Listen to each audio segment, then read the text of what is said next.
mesin fluida di pertemuan satu itu kita langsung mulai saja ya. Itu pengantar, jadi sedikit saja masuk ke materi nanti. Yang terpenting sekarang itu adalah ini ya, yaitu ini rencana kuliah sama ya rencana kuliah ini. Jadi kalau penilaian saya kira sudah seperti yang tahun-tahun sebelumnya, tapi yang rencana kuliah ini yang nanti biar di perjalanan kuliah kita nggak saling bingung gitu ya. Nah, untuk pedoman penilaian, nah yang baru bagi saya yang tidak ada di tempat saya sebelumnya itu adalah ini bagian proses 50%. Nah, kalau di Unsika sendiri udah lama seperti ini. Apa baru?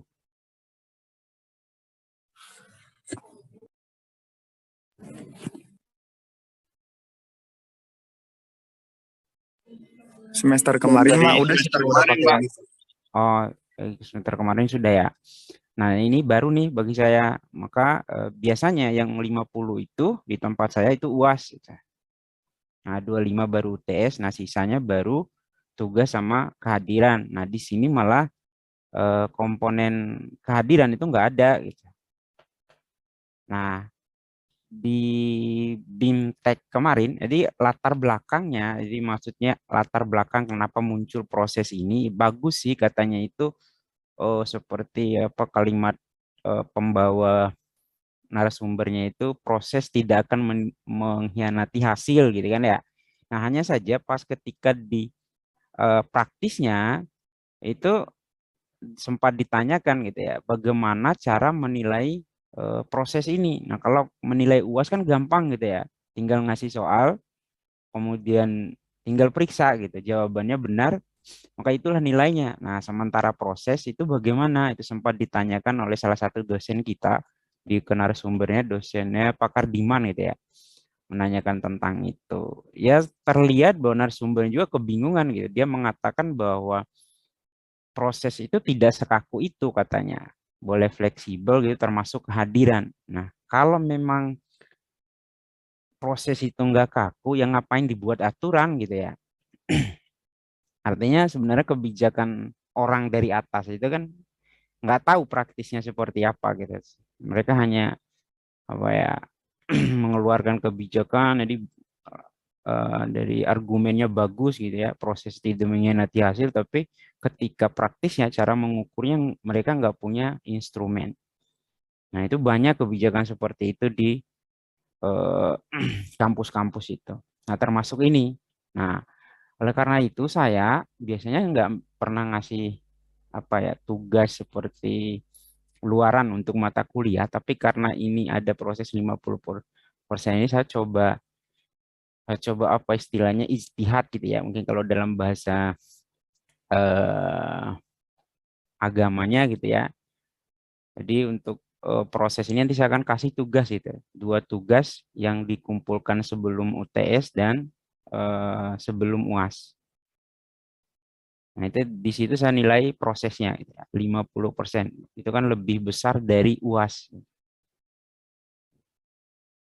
Jadi nanti di akhirnya yang penting di pertemuan ini nanti adalah ada tugas gitu ya. Jadi ada oleh-oleh selama setengah semester dan 1 semester ke depan. Nah, terkait dengan berarti kehadiran juga nanti inputnya ke proses itu ya. Jadi penting juga itu untuk tetap apa ya, mengisi absen di kampus gitu. Nah, kemudian yaitu kuis UTS dan UAS. Nah, untuk kuis dan tugas ini mungkin nanti hanya paling banyak dua, ya. Paling banyak dua atau mungkin satu bisa saja untuk tugas atau kuisnya.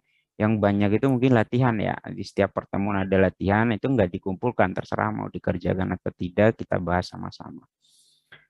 Nah, untuk acuan nilai akhirnya, ya ini seperti yang sudah lama, sepertinya tidak perlu saya jelaskan.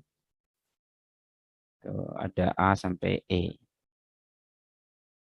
Nah, nah ini nih yang baru, yang sesuai dengan eh, apa ya, amanat dari pimpinan kampus, baik dari universitas atau tingkat fakultas ini. yaitu penggunaan LMS. Nah, penggunaan LMS itu katanya sih Unsika menuju kampus digital gitu ya, kira-kira slogan dari Pak Dekannya itu. Di kuliah itu, misal yang untuk 2 SKS mesin fluida itu terdiri dari 16 kali perkuliahan kan ya, termasuk di dalamnya UAS dan UTS. Jadi di luar itu ada 14 pertemuan. Maka kalau kita bagi ada 7. Nah, dibagi apa 14 pertemuan itu dibagi 2 gitu. Ada 7 sinkronus dan 7 kali asinkronus. Nah, nanti bisa di searching di internet itu apa sinkronus gitu ya. Kurang lebih itu istilah ini bahwa pengertiannya kita belajar itu secara penyampaian dosen dan mahasiswa menyimak itu dalam satu waktu gitu ya. Dalam satu waktu. Artinya kemungkinan bisa 2 gitu. Nah, contoh salah satunya ini seperti saya sekarang gitu ya. Nah, ini yang kita sebut sebagai sinkronus. Nah, pilihan keduanya itu offline atau luring gitu ya. Itu juga kita sebut sinkronus karena kejadiannya pada saat waktu yang sama. Kemudian selanjutnya itu 7 pertemuan lainnya itu dilakukan secara asinkronus. Nah, asinkronus ini pembelajaran asinkronus dalam kita harus menyajikannya itu atau melakukannya itu dalam jaringan melalui LMS. Nah, untuk sekarang mahasiswa yang hadir ini udah ada akun LMS itu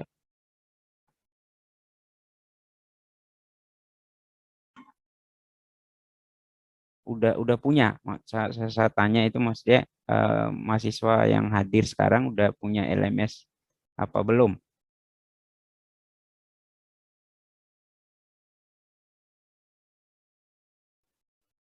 Sepertinya belum ya. Belum, Pak. Belum ya. Artinya kebijakan Pak Dekan ini mungkin belum bisa terrealisasi dengan baik ya. Mungkin nanti kabar terakhir LMS sedang mengganti domain gitu ya. Mengganti domain, jadi mungkin nggak tahu prosesnya berapa lama lagi itu. Nah, selama tidak ada LMS nanti sebagai pengganti LMS yaitu e-kampus ya, e-kampus. Nah, saya juga belum tahu di kampus itu apakah bisa mengupload video atau tidak gitu ya. Nanti mungkin saya akan upload itu misalnya link gitu. Link mungkin yang dari dia langsung ke YouTube.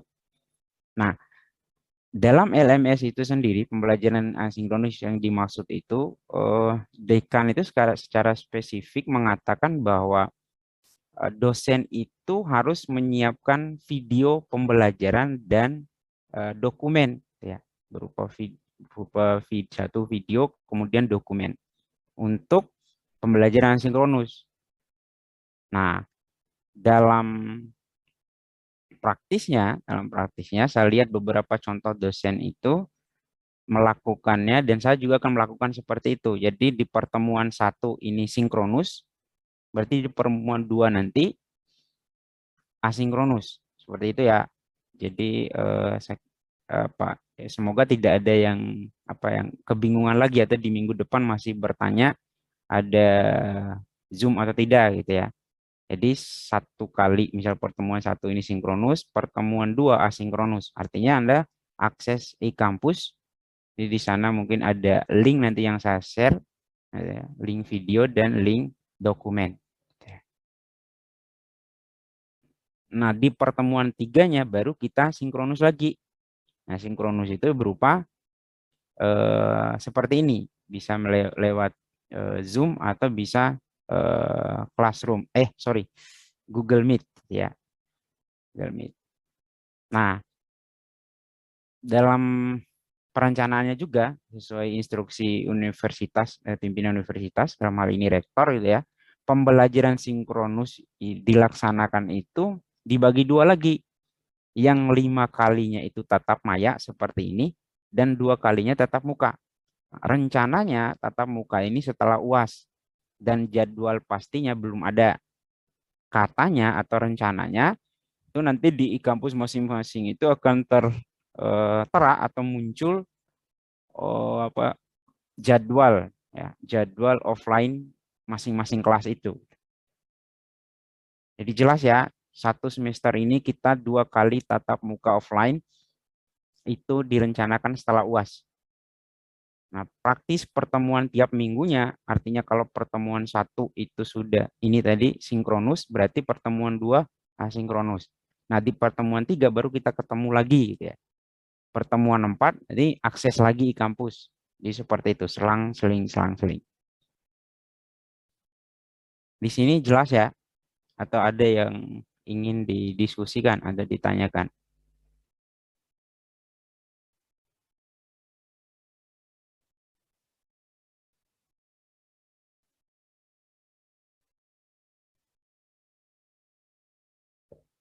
Saya rasa jelas ya, Sinfluida. Baik, lanjut.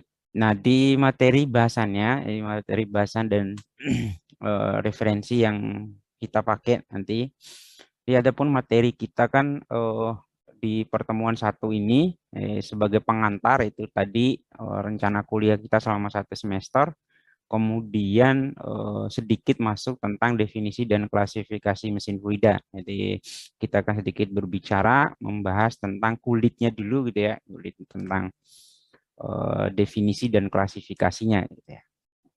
Nah, kemudian eh, kalau saya pecah ini kurang lebih saya pecah jadi 4 materi gitu ya. Di ada pompa gitu ya. Pompa itu nanti kita akan bahas memakan waktu itu mungkin sekitar sampai UTS itu pompa saja itu. Nah, ini semuanya tentang pompa gitu ya. Karena kan ada dalam S1 itu kan sebentar. Kalau mesin fluida itu kan dibagi lagi di S1 itu ada namanya mesin fluida, di S2 itu namanya ada mesin fluida lanjut gitu ya. Nah, kalau di mesin fluida eh, dasar atau mesin fluida saja di S1 itu kan belajarnya analisis dan perancangan awal gitu ya. Misal analisis itu ya melihat variabel dan parameter. Kemudian perancangan itu kita lihat inputnya apa, kemudian outputnya apa. Misal inputnya potensial daya air, kita disuruh merencanakan turbin apa yang cocok gitu ya, atau disuruh merencanakan berapa eh, jumlah bilanya atau berapa luas sapuannya yang sesuai dengan kebutuhan. Nah, S1 itu makanya kalau judul skripsinya itu kan kalau bukan analisa, perancangan gitu ya. Jadi kalau ada S1 yang judulnya optimasi itu hebat gitu.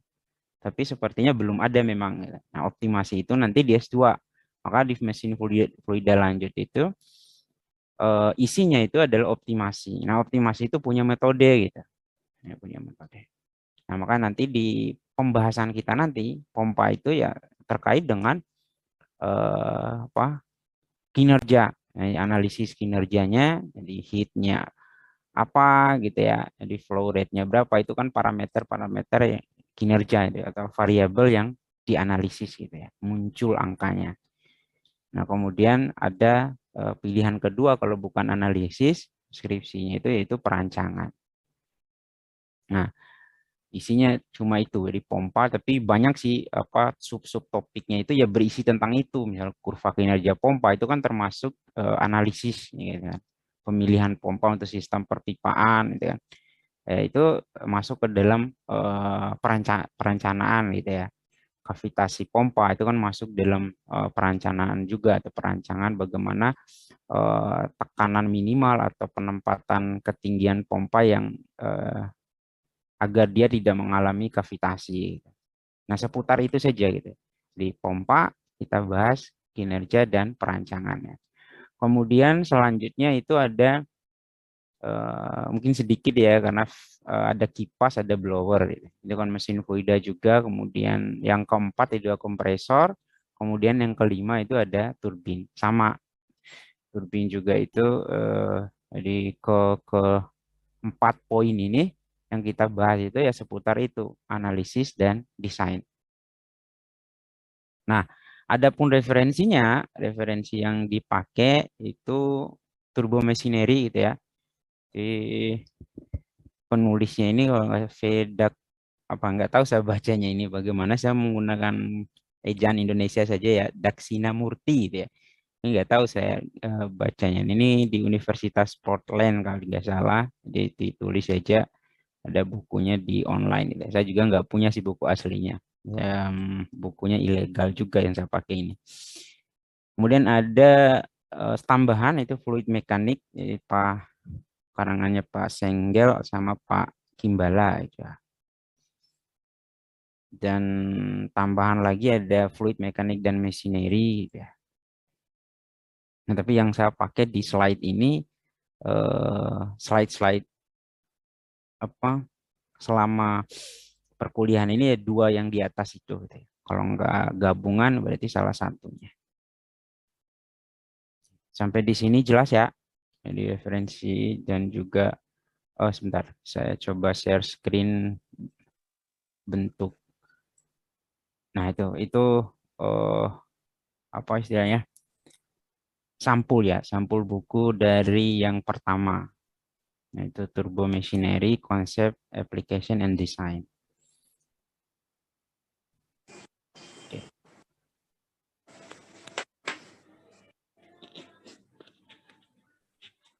Ya, baik saya lanjut ya kalau tidak ada pertanyaan. Oke. Nah, di sebelumnya kan udah pernah ngambil mesin konversi energi ya. Saya tanya dulu, di mesin konversi energi dapat mesin fluida juga nggak? Atau hanya mesin pembakaran saja pas belajar mesin konversi energi?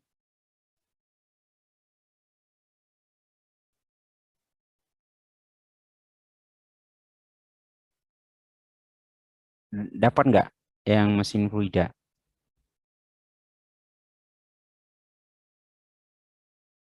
Oh ini yang jawab, iya Pak belajar juga gitu ya. Iya ini kan mesin fluida itu masuk dalam mesin konversi energi juga gitu ya. Nah, ada yang ingat kalau di belajar di mesin konversi energi itu pernah tidak didefinisikan mesin fluida itu apa sih? Gitu.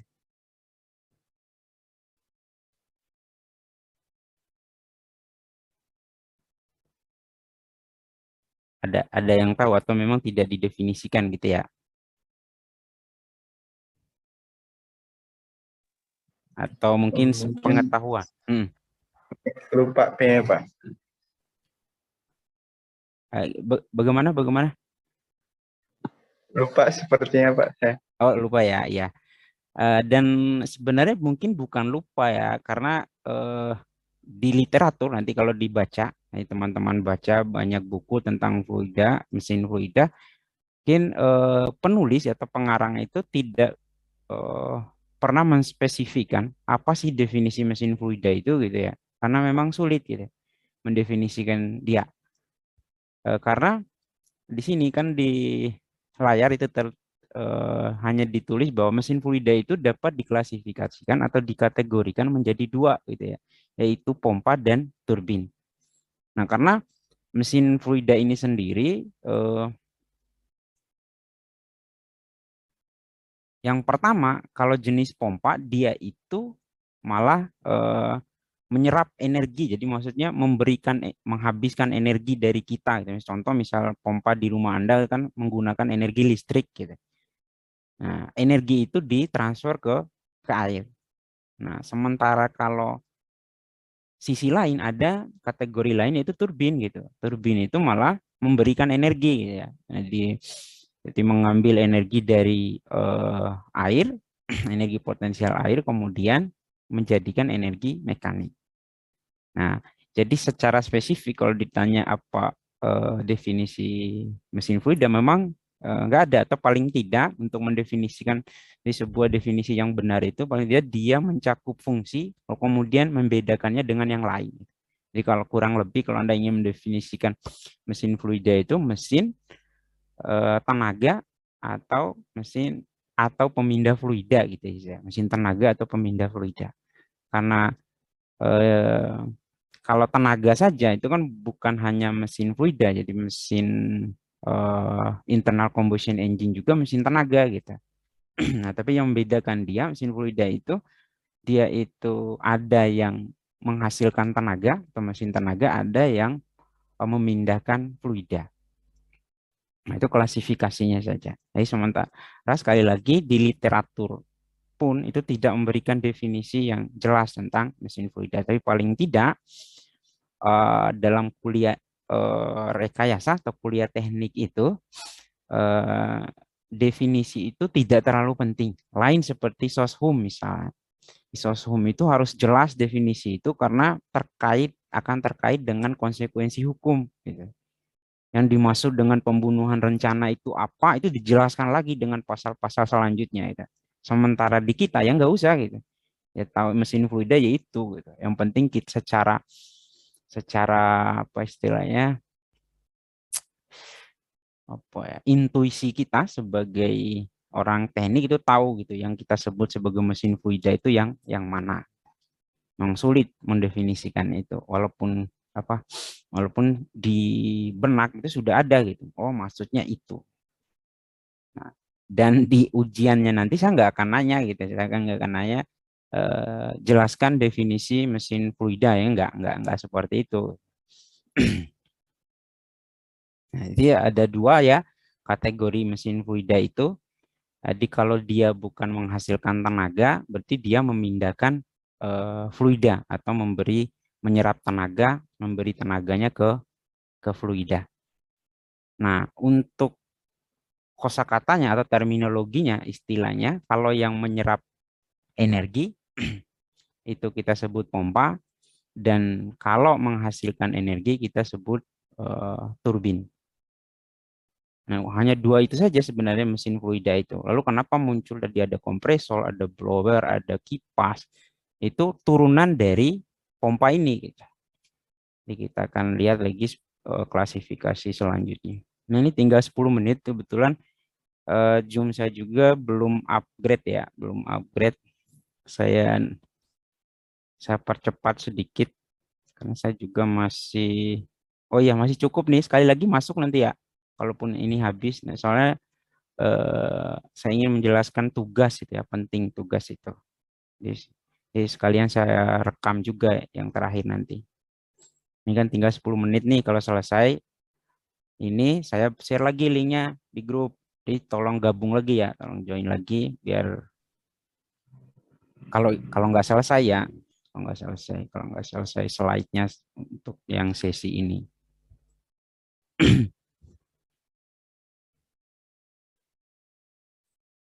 Nah, kemudian eh, mesin fluida juga ada yang klasifikasikannya menjadi ada mesin perpindahan positif atau mesin dinamis. Nah, dalam buku tadi spesifik judulnya turbo machinery. Nah, maksudnya itu mesin turbo. Nah, tapi ternyata mesin fluida itu ada yang nggak turbo gitu. Nah, turbo itu kan asalnya bahasa Yunani gitu. Turbo itu merujuk pada sesuatu yang berputar gitu. Nah, ternyata ada mesin fluida ini yang digambar pompa angin itu ya yang sebelah, dan pompa air zaman dulu gitu ya. Saya ada itu tahun 90-an itu di kampung saya masih memakai yang merah itu. Nah, itu kan mesin fluida juga. Jadi maka mesin turbo itu hanya mewakili mesin fluida yang berputar gitu ya. Sementara kalau nggak berputar, dia itu mesin mesin fluida. Tapi buku tadi secara spesifik langsung memberi judul turbo machinery. Artinya dia spesifikkan bahasannya itu adalah mesin-mesin fluida yang berputar. Ya, karena memang aplikasi yang lebih banyak yaitu mesin fluida jenis mesin turbo. Nah, ini klasifikasi lain ya. Klasifikasi lainnya itu adalah perpindahan positif dan dinamis. Di maksudnya pindahan positif itu eh, fluida itu dipindahkan berdasarkan membesar dan mengecilnya apa kontrol volume gitu ya.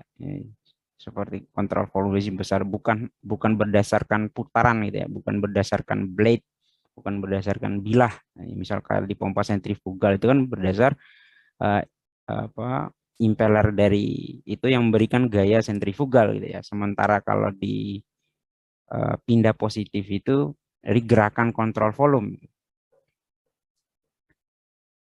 Nah, kemudian, nah ini tadi mesin fluida yang memindahkan cairan itu disebut pompa gitu ya. Tetapi ada beberapa nama lain untuk mesin yang memindahkan gas. Pompa dibagi menjadi dua kategori, yakni pompa dinamik dan pompa sama tadi ya. Klasifikasinya tadi turbin juga bisa dijadikan seperti itu gitu ya. Bisa diklasifikasikan menjadi dua. Nah, eh, ini pompa dinamik dan pompa pindah positif. Nah, walaupun itu ya, jadi ini jangan jadi kebingungan. Nanti kan kalau yang sebelah kanan kalau Anda lihat, maka mekanismenya itu berputar juga itu sebenarnya. Nah, tapi yang jadi poinnya adalah bahwa fluidanya itu dipindahkan secara berupa volume gitu ya. Jadi masuk ke gear sini, terperangkap di sini, kemudian airnya terperangkap kemudian dibuang ke sini. Ini yang kita sebut sebagai pindah positif. Jadi di fluida itu dipindahkan. Nah, sementara eh, jadi nanti silakan dilihat aplikasinya itu berbeda-beda ya. Ketika menggunakan ini maka eh, tingkat akurasi dalam penghitungan jumlah debit yang telah mengalir itu lebih lebih tinggi ya akurasi yang pompa pindah positif ini karena ini kan bisa dihitung tuh antara celah gear itu volumenya berapa, jadi tinggal dikalikan saja gitu ya berapa berapa gear berapa debitnya, jadi ketahuan nanti muncul debit jumlah debit yang di apa yang dikeluarkan. Nah sementara di pompa dinamik itu eh, nggak akurasi gitu ya ya karena tidak ada untuk mengukur ini gitu. Hmm. Nah, ini tadi gitu ya. Jadi lalu dari mana kata kipas kemudian muncul kipas itu ya turunan dari tadi, turunan dari pompa. Nah, ini kan eh, kipas, blower, kompresor itu kan turunan dari pompa. Nah, tapi pompa itu ternyata dispesifikasikan untuk pemindah cairan, maka dia disebut pompa.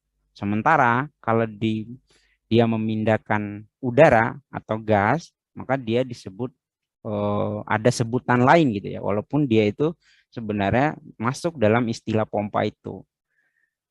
Nah, ini masuk dalam eh, kipas. Ada kipas, kemudian selanjutnya ini kan bertujuan kipas itu perubahan tekanan itu tidak terlalu tinggi dan laju alirannya yang tinggi. Jadi kan ini tujuannya flow rate-nya gitu ya. Nah, maka kalau blade-nya itu nggak terlalu dibutuhkan yang apa ya, tidak seperti desain kompresor misalnya. Nah, ini blower blower itu perubahan tekanannya 1,1 sampai 1,3 gitu ya. Sama, ini turunan dari harusnya pompa tapi ada diberi nama lain gitu ya karena dia merubah angin maka dia disebut blower. Jadi tahapannya kipas tadi, kalau tekanannya perubahan tekanannya sedikit, kemudian ada blower di atasnya, kemudian yang selanjutnya itu kompresor. Ya, kompresor itu dibagi dua juga, ada yang pindah positif, ada yang nah ini pindah positif nih. Ada yang pindah positif yang sering dilihat di apa di jalan ya, tempat ngisi ban Anda itu. Jadi ada kompresor torak gitu ya. Ini dia menekan udara itu ditekan dengan proses mekanisme torak. Nah, sekali lagi bahwa analisisnya nanti antara kipas kemudian fan tadi kemudian blower kemudian ada kompresor itu mirip dengan analisa pompa gitu ya karena turunannya sama gitu. karena tiga-tiga ini turunannya dari pompa itu. Nah, kemudian yang lain, kalau tadi pompa itu disebut berbeda-beda, lain lagi di turbin. Turbin itu semua tetap turbin, baik dia air, turbin air. Kalau di angin, turbin angin. Kalau di gas, turbin gas, uap, turbin uap. Jadi tidak ada sebutan lain bagi turbin, ya turbin saja gitu. Nah, sementara pompa tadi banyak sebutannya gitu ya. Ketika dia memindahkan gas itu ternyata disebut definisi lain ya. Maka kalau di mata kuliah ini Anda sebut pompa ya nggak salah gitu ya. Kalau Anda sebut kompresor itu pompa angin ya nggak masalah. Memang benar seperti itu adanya. Nah, di turbin tidak ada terminologi yang harus ditukar-tukar, terminologinya sama. Kalau dia bekerja menghasilkan tenaga dari air ya turbin air, kalau dari angin ya turbin angin, gas turbin gas, dan seterusnya. Nah, ini yang saya maksud tadi, ini masih 1 menit, tinggal 1 menit nih. Tugas, ini nggak cukup kayaknya 1 menit saya jelaskan tugas nih. Tugas UTS. Nah, tugas UTS ini saya ingin Anda itu membuat rangkuman artikel penelitian dari jurnal tentang mesin fluida. Ya, jadi artikel sumbernya dari jurnal. Jadi bukan artikel yang kaleng-kaleng istilahnya begitu ya. Jadi artikel yang telah dipublish di jurnal. Nah, ketentuannya saya inginkan adalah Anda merangkum pertama satu jurnal itu harus memuat paling tidak judul, kemudian penulis, tahun publishnya, tahun terbitnya, kemudian nama jurnalnya, jurnal apa. Kemudian yang kedua, Anda membahas metode dalam artikel tersebut. Nah, jadi hanya ada dua. Yang pertama, kalau bukan dia analisis, dia itu hanya perancangan.